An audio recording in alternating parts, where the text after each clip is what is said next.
Not sure if I want to do this video with spoilers or not. I probably won't. I don't know. I'll just say for now this is going to be spoiler free, but I'll let you know for sure if I change my mind.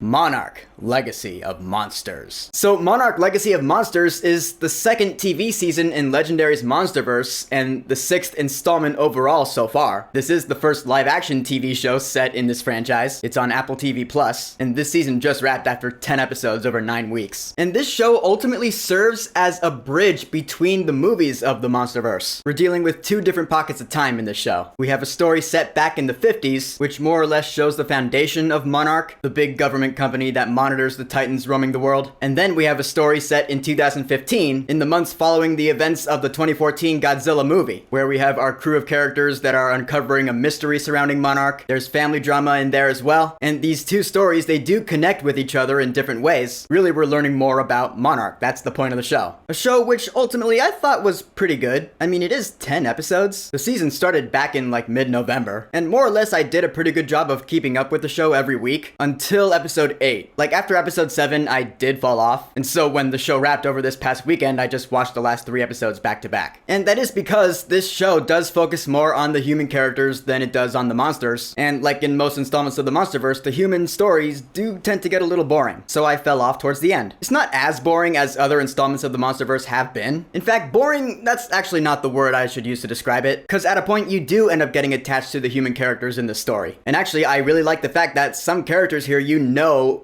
their names from other installments of the MonsterVerse. Like example, the story in the past, you have the character Bill Randa. Bill Randa is the character played by John Goodman in Kong Skull Island, which took place in the 70s. And actually, John Goodman does make a little cameo appearance in this show, but we see him younger back in the 50s, which is actually kind of funny, because the actor they have to play him looks nothing like John Goodman, if you ask me, at all. But you have him and Dr. Keiko and Lieutenant Leland Shaw, played by Wyatt Russell. These three are pretty much responsible for the foundation of Monarch and what it'll eventually become. And Wyatt Russell in particular was really charismatic in this show. I liked his kind of swaggerish demeanor. Like at first he doesn't really care what these doctors are going on and on about. His mission is to protect them, but at a point he grows sympathetic to their cause, and the three of them end up becoming really close as friends. I felt that was actually pretty good. But then I would say the main story takes place in 2015. We have Kate Randa, that is the granddaughter of Bill and Keiko Randa. She gets wrapped up in this whole Monarch legacy story because both her father and her grandparents worked for Monarch, and it turns out she has a long-lost brother named Kentaro who lives in Japan because their father Hiroshi got around. And so those two are united. They team up with May, played by Kiersey Clemens. She's the computer hacker type. And eventually the three of them are led to Lieutenant Leland Shaw,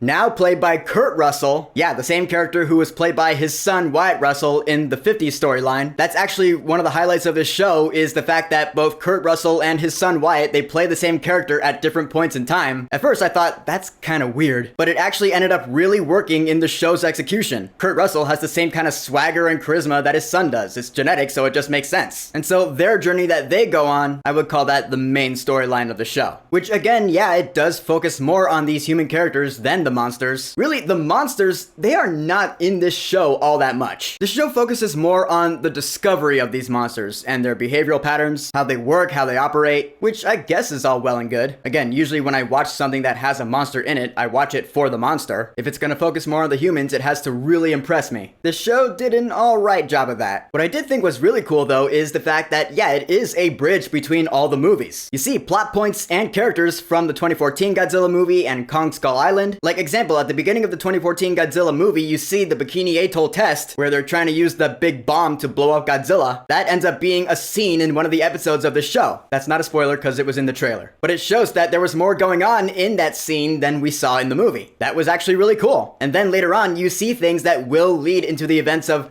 Godzilla, King of the Monsters, and even Godzilla vs. Kong. Like, you see the origins of some things where you're like, I know what that's gonna be. Yep, I was right. That's really cool. So yeah, this show really is a bridge that connects the events of all these movies. Kind of like how Agents of S.H.I.E.L.D. was for the Marvel Cinematic Universe 10 years ago. Yeah, it's actually a lot like that, except even more so with this show. It does maintain that continuity that we have seen in the movies, which is funny because I don't think a whole lot of people are as familiar with the continuity and the characters and specific events of the MonsterVerse as they are with the MCU, for example. Like, I don't don't really know of any diehard MonsterVerse fans that'll be like, oh yeah, I know that character's name, aside from myself. I'm sure they're out there, I just haven't seen a whole lot of them. But yeah, the fact that this show does connect the whole MonsterVerse franchise and bring it all together, it does show that Legendary Pictures wants to keep this franchise going for a while, which I am honestly all down for, because I do like the monsters that we have in this franchise. Although, yeah, like I said, this show does focus more on the humans, but when the monsters show up, it is pretty cool. But the bummer is they're never around for that long. When the Titans do show up, they cause havoc for like 5 minutes max, like 5 minutes at a time, and then we're hanging out with the humans for another half hour. Like, yeah, Godzilla is in the show a few times, because really he is the main monster of this MonsterVerse. The MonsterVerse is all about Godzilla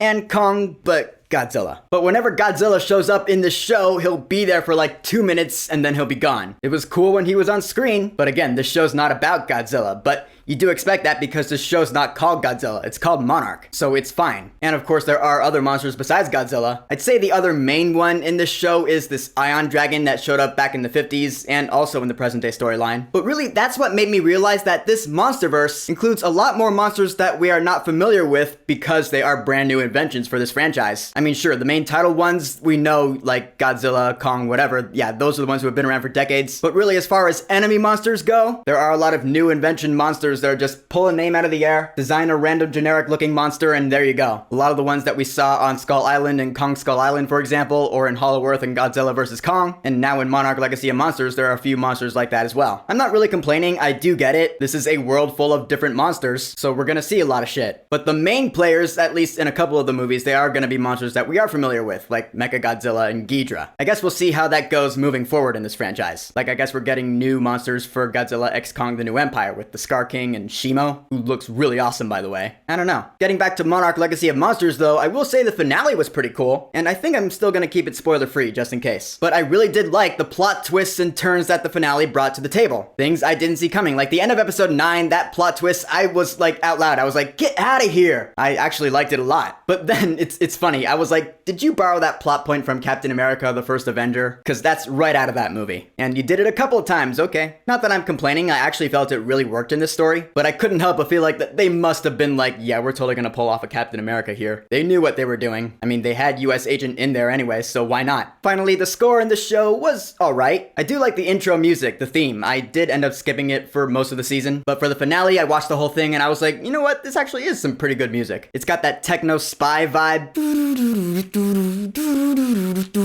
That's pretty cool. So in the end, I'm not gonna call Monarch Legacy of Monsters a necessary watch. It's really good when it's good. I have certainly seen much worse writing in the MonsterVerse. The human characters, while they certainly could be more interesting, they aren't uninteresting. I like how it goes back and forth between the two different stories in time, and above all else, how it does connect the events of all the movies so far. Yeah, all of them. Even the ones that take place after the events of the 2015 storyline. That's really clever. Kurt and Wyatt Russell were great casting for Leland Shaw. The action was cool when it was happening. Ultimately, I'll say, if you think the show might be boring, check it out, it might surprise you. And if it doesn't, well, at least you can say you gave it a shot. And it does leave it open for a season 2, which I would totally be down to watch. Guess we'll have to wait and see. So, Monarch Legacy of Monsters. Have you watched this season yet? What are your thoughts on it? And would you like to see another season? Whatever you think, go ahead and leave a comment.